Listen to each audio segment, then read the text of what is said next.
quite interesting, like where we get a lot of people from the job centre that come and do courses, and they start off in like week 1, they do like 6 to 8 week courses, like employability training, and they start from week 1 and it's all quite, you know, people don't know each other, they don't know each other. Then by the time they get to the end, they've really kind of formed like a connection. And then it's funny, the reason I'm bringing this up because yesterday, some of the members of the group came back and you could just tell they were so happy. It was like school. Honestly, the first day was like, because they know each other, but they don't. So they were together for maybe 6 weeks. Then they've come back for another course now. And you could just see the happy, like, even I was like, because I don't really get involved in the courses, but I observe it and I know who they are and whatnot. So it was like, you know, after the school, it reminded me of the school holidays. Yeah. You know, like, oh, what are you saying? Oh yeah, I've been on holiday. Oh yeah, this, that, and the third. I'm working here now. I'm doing this, and it's like, it's that where, from doing a free course, has now given them more than, you know, because I guess the course is optional. You know, so from doing that course, they've now created a teamwork, and like we said, going back into this sort of thing, like they've got a community within themselves. Like I said, this book, I think you could apply it to a lot of things, and there's a lot of examples you can kind of draw from that. Yeah, no, I mean that's so lovely to hear. But the term he uses here is unemployment neurosis. And basically, he said, being jobless made some people feel useless and having a meaningless life. When he convinced these individuals to volunteer in youth organisations, adult education, or other meaningful voluntary roles, their depression dissipated, although their economic situation stayed the same. So their financial situation, their life didn't change, they just now volunteered, and now they became happier. And it said that a study found that 90% of alcoholics suffered from abysmal feelings of meaninglessness. So simply just because there isn't something for them to do.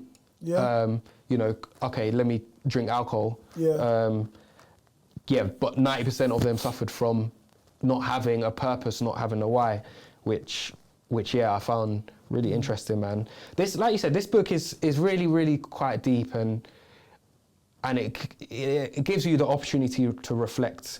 And going back to how he was able to help other people reframe, because he touches on a story of a 30-year-old woman who tried to take her life.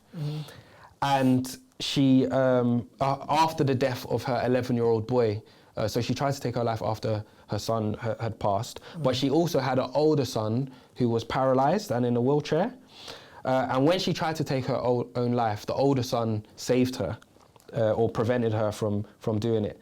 And Viktor asked another woman to look back on her life as if she was 80 and childless, but lots of financial success.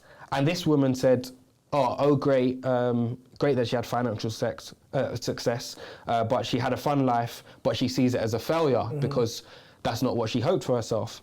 So then he asked back the lady who tried to take her own life and said, you know, when you look at yourself at 80, what had you wished for? And she said, I wish to have children, and the wish was granted.